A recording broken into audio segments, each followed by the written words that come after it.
오빠, 오늘 진짜 재미있었어. 우리 엄마도 오빠 마음에 들어하는 것 같더라. 오빠는 어땠어? 나도 즐거웠지. 어머님 인상 좋으시더라.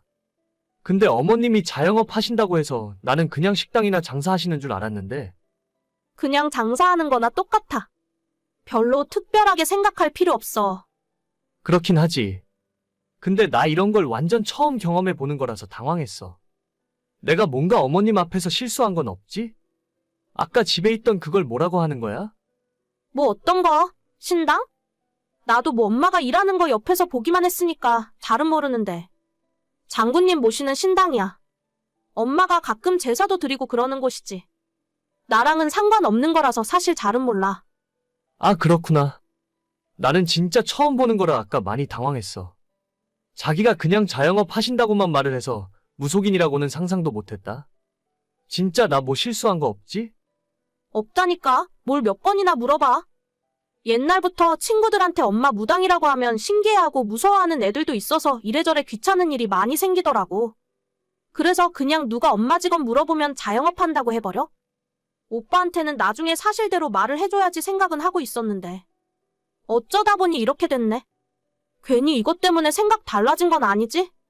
당연히 아니지. 어머님은 어머님이고 너는 너니까. 근데 내가 진짜 이런 걸 잘 몰라서 물어보는 건데. 나중에 너도 어머님 하는 일 이어받아서 할 수도 있는 거야? 아, 오빠가 그것 때문에 걱정이었구나. 내가 신내림 받을 수도 있냐고? 걱정하지 마. 엄마가 그러는데 나는 아예 그런 게 없대. 사람들이 신기라고 하잖아. 예민한 사람들은 일반인 중에서도 뭔가 보이고 그런 사람들이 있다고 하던데. 난 우리 엄마 옆에서 20년 넘게 살면서도 한 번도 뭐가 보인 적이 없더라. 엄마가 나보고 너는 장군님 신이 몸에 들어왔다 나가도 모를 정도로 둔해서 이쪽 일은 재능이 전혀 없다고 했어. 그렇구나. 어머님도 대단하시다. 난 이런 게 진짜로 하시는 건 줄 몰랐거든. 약간 신뢰되는 말일지도 모르겠지만 그런 거 전부 거짓말인 줄 알았어. 그래, 나도 그런 말 많이 들어. 나야 옛날부터 우리 엄마 옆에서 많이 봤으니까 이해하는데. 모르는 사람은 그렇게 생각할 수도 있다고 봐. 오빠, 집에 도착했어?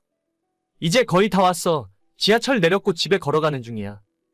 그럼 빨리 들어가서 씻고 일찍 자. 오늘 정말 고생 많았어. 알겠어. 내가 내일 다시 연락할게. 저는 2년 전에 만난 여자친구가 있습니다. 올 초부터 결혼 이야기가 나오게 되어 얼마 전에 여자친구의 집으로 인사를 드리러 가게 되었어요. 여자친구는 아버지가 예전부터 계시지 않았고 어머님과 둘이 산다 하더라고요. 별다른 사전 정보 없이 자영업을 하신다고만 들어서 그렇게 알고 있었는데 막상 집에 도착해보니 평범한 가정집이 아니었습니다. 집안에 신당이 있었고 작두를 비롯해서 영화나 드라마 속에서만 보던 물건들이 집안에 잔뜩 있었습니다. 저는 평소에 미신 같은 걸 전혀 믿지 않기 때문에 이런 곳에 한 번도 가본 적이 없었는데 누가 봐도 무속인의 집이라는 걸 한눈에 알 수 있었어요. 생각지도 못했던 상황에 엄청나게 당황을 했지만 막상 여자친구와 어머님은 이런 일에 익숙한 사람들처럼 평범하게 저를 대하셨습니다. 그래서 저도 별일 아니라 생각했고 오히려 편견을 깨는 계기가 되었다고 생각합니다. 제 부모님은 그 이야기를 듣고 조금 걱정을 하긴 했지만 저와 여자친구 관계만 괜찮으면 상관없다 말씀하셨고 얼마 후 양가 부모님들 상견례 약속까지 잡았습니다. 이대로 순조롭게 풀릴 거라 생각했지만 문제는 그 다음에 일어났습니다. 오빠, 내일 1시 예약인 거 알지?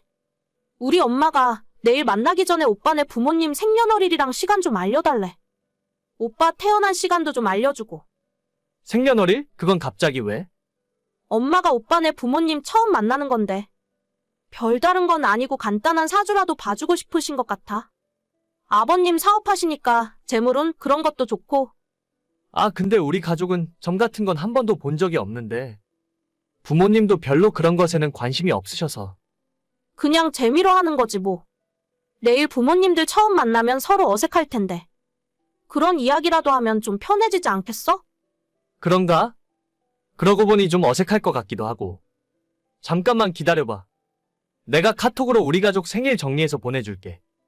태어난 시간까지는 잘 모르는데 부모님한테 한번 물어볼게. 아니야, 시간까지 잘 모르면 그냥 날짜만 알려줘. 어차피 재미로 보는 거니까. 상견례를 하기 전부터 저희 식구의 생년월일을 알려달라 하더라고요. 조금 이상한 생각이 들긴 했지만 여자친구 어머니 직업이니 그럴 수도 있다 싶었어요. 잠시 후에 여자친구에게 우리 식구 생일을 정리해서 보내줬고 다음날 상견례까지 다 마쳤지만 왠지 그 자리에서 사주에 대한 이야기는 전혀 한마디도 없었습니다. 그쪽에서 말을 안 하는데 제가 먼저 물어보기도 그렇고 약간은 어색한 분위기에서 대충 상견례 자리를 마무리했어요.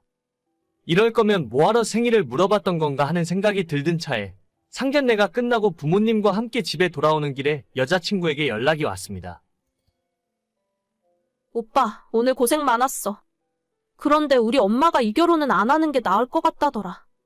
나도 고민 많이 했는데 지금은 엄마 말을 듣는 게 좋을 것 같아. 뭐? 갑자기 그게 무슨 소리야? 방금 상견례 했는데 결혼을 못 하겠다고? 응, 그냥 그렇게 됐어. 솔직히 나는 오빠랑 헤어지고 싶지 않은데. 내가 엄마랑 같이 살고 있고 지금도 엄마 도움 많이 받고 있는 상황에서 엄마가 하는 말을 듣는 게 나을 것 같더라고. 갑자기 왜 그러시는데?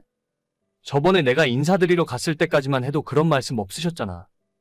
아니, 사실은 어제 사주 본 것도 좀 그렇고. 오늘 오빠네 부모님을 우리 엄마가 처음으로 봤잖아. 근데 나랑 너무 안 맞는다고 하시더라. 결혼하면 내가 엄청 불행해지고 인생이 꼬인대. 일단 오빠네 집안 사람들이랑 내가 완전 상극이라더라. 안 맞는데. 그런 게 어딨어? 지금까지 우리 2년 만나면서 말다툼 한번 해본 적 없었잖아. 너랑 나랑 잘 맞는데 그게 무슨 소리야? 그냥 그렇게 됐어. 너무 많은 걸 물어보진 말아줘. 나도 마음이 너무 아파. 근데 어쩌겠어. 우리가 너무 안 맞는다고 하는데 헤어지는 게 맞지. 별다른 이유가 있는 것도 아니고 그냥 어머님이 보시기에 안 맞는다는 게 그 이유야? 대체 뭘 보셨길래 그래? 그걸 말로 설명이 안 돼. 엄마가 모시는 장군님이 보시기에 안 좋다고 말씀을 해주셨겠지. 내가 오빠랑 억지로 결혼하면 엄마가 나랑 인연 끊고 다신 안 보겠다고 하셔. 우리 엄마 한다면 하는 사람이거든. 아, 그럼 어쩔 수 없지. 나도 우리 부모님한테 잘 말씀드릴게. 근데 진짜 이게 맞는 건지 모르겠다. 평생 지금까지 엄마 말만 들으면서 살아왔고. 그래서 한 번도 후회한 적 없었던 것 같아. 이번에도 엄마 말 들을 거야. 그래, 너가 그렇게까지 말하는데 나도 더 이상 뭐라 할 말이 없네. 그냥 여기서 끝내자, 우리. 응, 알겠어. 이해해줘서 고마워. 아참, 오빠. 우리 엄마가 이 말 전해달라 하더라. 오빠 올해 운전 조심해. 차 사고 날 수도 있대. 그리고 여름엔 물 조심하고. 난 수영도 안 하는데 무슨 소리야? 아무튼 그렇다고. 이제 앞으로 연락하지 말자. 잘 지내, 오빠. 상견례 끝나자마자 1시간도 안 되어서 헤어지자 하더라고요. 뭐 세상에 이런 경우가 다 있나 싶고. 그 이유도 제가 듣기에는 너무나 황당했어요. 우리 부모님한테 뭔가 보였다는데 이 사실을 제가 부모님께 설명을 해드리고 결혼도 없던 일이 되었다고 말씀을 드렸더니 그냥 저희 부모님은 웃으시더라고요. 차라리 잘 됐다 생각하라며 괜히 골치 아픈 일에 엮이지 않아서 다행이라 하셨어요. 2년 만난 시간이 아깝긴 하지만 어쩌겠어요. 지금 와서 생각해보니 억지로 결혼을 한다고 해도 저런 사람들과 가족이 된다는 것이 순탄치는 않을 것 같습니다. 잘 끝났다고 생각하려고요. 앞으로 더 좋은 사람 만날 수 있는 액땜 했다 치고 잊어버리겠습니다. 오늘의 사연은 여기까지입니다. 구독과 좋아요, 알람 설정은 많은 힘이 됩니다. 다들 행복하시고 좋은 하루 되세요.